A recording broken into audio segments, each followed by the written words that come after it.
You stand here accused of felony amounts of drug possession. How do you plead? Not guilty, Your Honor. Really? Wow! The evidence is overwhelming. We found this video of you huffing galaxy gas, and your bitch ex-wife can attest to this happening. Therefore, I hereby sentence you to 10 minutes of shitty Steam games. No!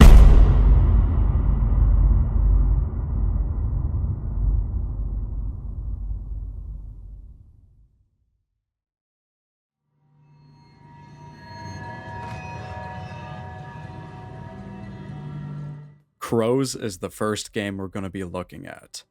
According to the store page, it's a first-person multiplayer co-op game. Protect the Mafia or be a traitor in Crows Online. For only $5, surely this would be a good game, right? Loading up Crows, I'm greeted by a still shot of Logan Paul's Suicide Forest video. The menu interface actually doesn't look too bad, but when I clicked play, there weren't any games to join. That's right, a dead multiplayer game is being sold on Steam for $5 with nobody online. It does almost feel unfair critiquing a game that doesn't have an active player base, but since I paid $5, I may as well see what this game has to offer for single players.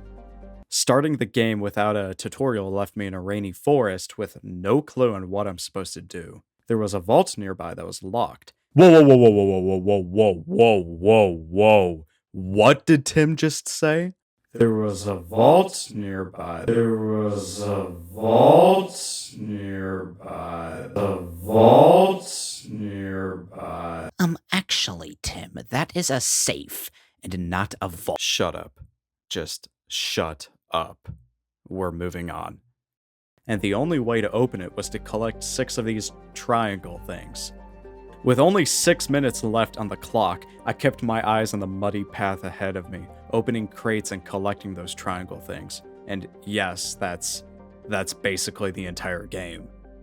But at least there's a good soundtrack and good sound design, right? There's no sound. And before I knew it, I ran out of time. The game failed, and I was forced to start all over. This piece of shit game is also broken. And do you know what happens when you collect the 6 items to open the safe, which is, the main objective of this fucking game?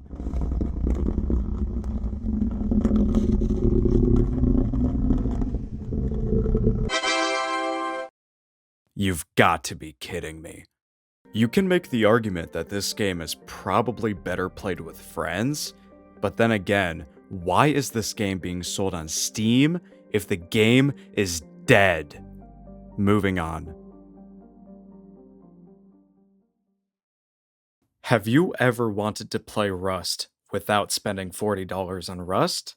Well, now you can. Fallen Region is a game that prides itself on being a survival sandbox set in an open, post-apocalyptic world, for the cost of $13.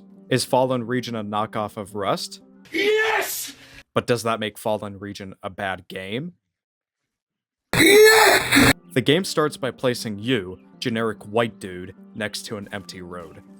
The game offers you objectives like, walk 1 kilometer, because there's nothing this game needs more than walking. In fact, there's lots and lots of walking.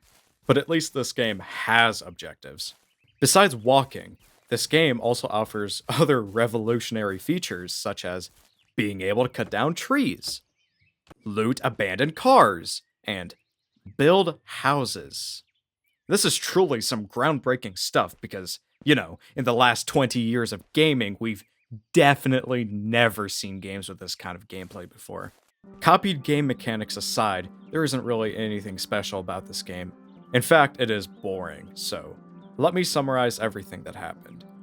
I cut down a tree. I mined a rock. Then in the distance, I saw some smoke, so with nothing else to do, I started running towards it. It turns out the yellow smoke was coming from some sort of weapon crate, which opened to reveal an assault rifle. That's pretty cool. except it doesn't have any bullets. Not cool. Oh yeah, I forgot to mention, there are zombies in this game. If you thought this game couldn't be any more original, then you're wrong. This is a game made way back in 2020, after all. Exploring the map further, I found a hangar full of zombies. Sneaking my way past them, I found a barrel. You know how in Rust, the game that copied this one, you can mine barrels for scrap metal?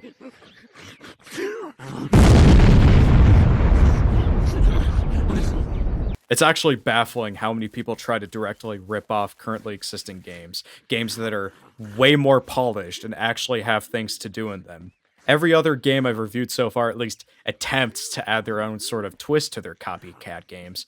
But the only twist you'll find in Fallen Region will be self-inflicted on your own balls after you play this monstrosity.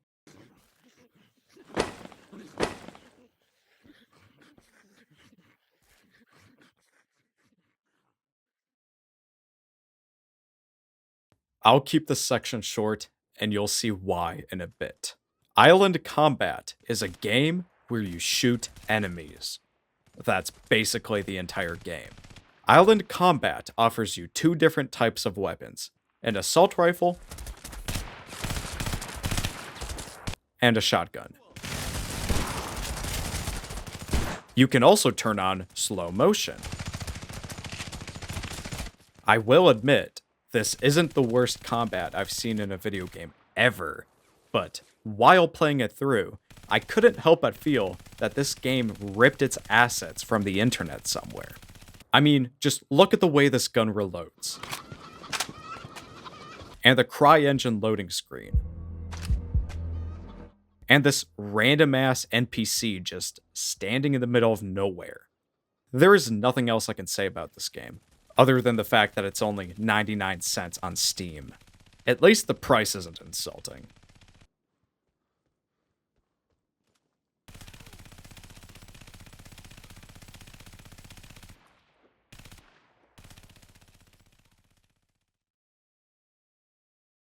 I'll keep this section short, and you'll see why in a bit. The Federal Rescue is a game where you shoot enemies.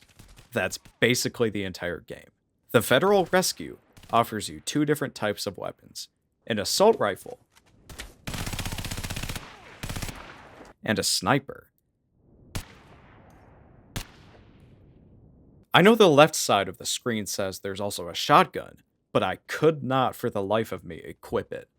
Now, I will admit, this isn't the worst combat I've seen in a video game ever, but while playing it through, I couldn't help but have this strange feeling of deja vu. I mean, just look at the way this gun reloads. And the CryEngine loading screen. And the... wait a second. Isn't this the exact same game as before? Besides the map being different, and slow motion not being an option for some reason, the Federal Rescue and Island Combat are literally the same fucking game. The developer couldn't even be bothered making another game, so they just slapped a different title on this one, called it a day. Are you fucking kidding me? And do you know what the worst part of this is? Federal Rescue is $13, unlike Island Combat, which, like I said before, is only 99 cents. If this isn't a scam, then I don't know what is.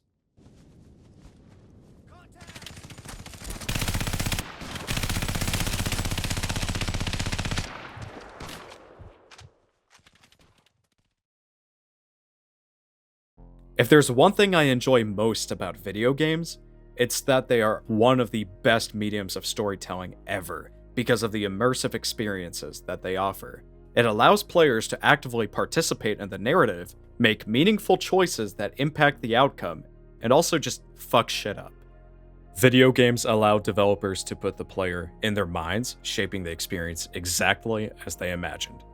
Overhead throws that out the window. But how?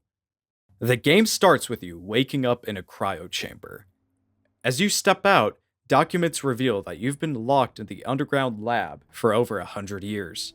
With the door to the room locked, your only option is to use the vents.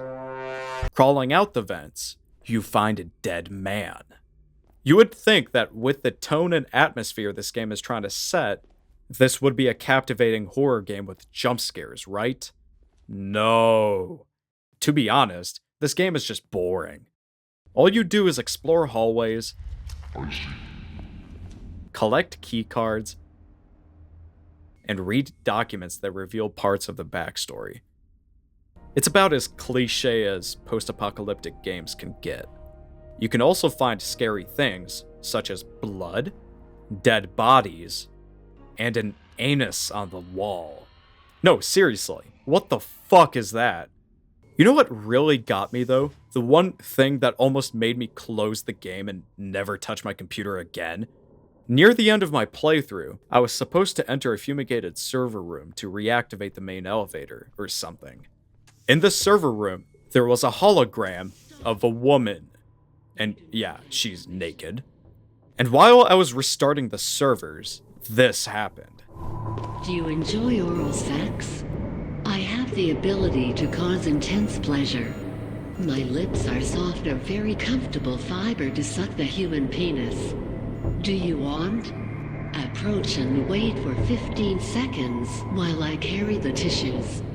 If there's nothing more embarrassing than writers inserting their own sexual fantasies into their story, then I don't know what is. I mean, I love to write stories, but you'll never catch me writing about how I want a gothic Nicotina Latina over at my place doing, never mind. When I completed the game, which took less than 30 minutes by the way, the game showed me the final cutscene like it's actually supposed to mean anything. What a fucking letdown.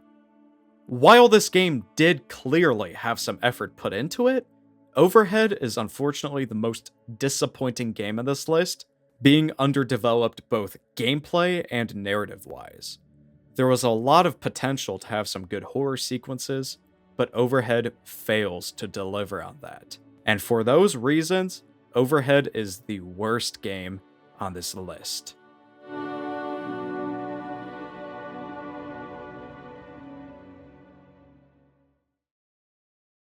I guess that's 10 minutes of my life I'm never getting back, huh?